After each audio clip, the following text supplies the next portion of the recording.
Christ is our victory.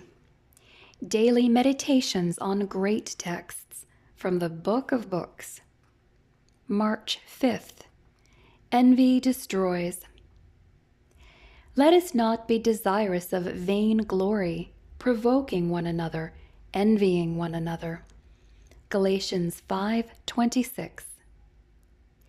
Let us not be desirous of vain glory, envying one another. Envy is destructive to the health of one who harbors selfish desires for glory, but thoughtfulness for others develops self-respect.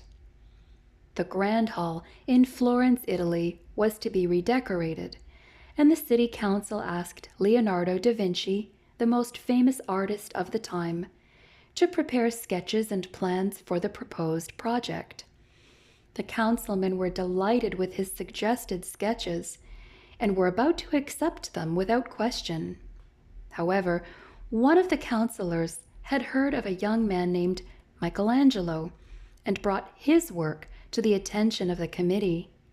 It was voted to ask this young artist to submit his plans. To everyone's astonishment, the young man's work was much superior to that of his senior, and the councilors enthusiastically accepted Michelangelo's plans in preference to those of Leonardo. In explanation, they said, "Leonardo is growing old. He is losing his finer touch."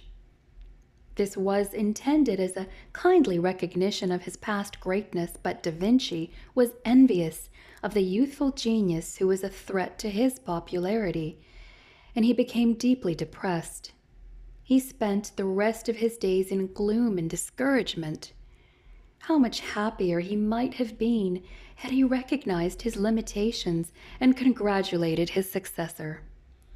This would have brought joy to his heart and continued health in his old age.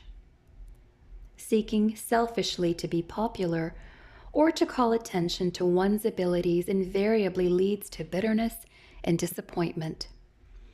Have you got talents?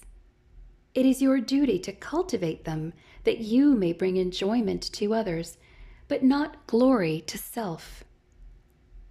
When we use the gifts that God has lent to us as a blessing to others, there is less temptation to be jealous of those who may be more capable than we.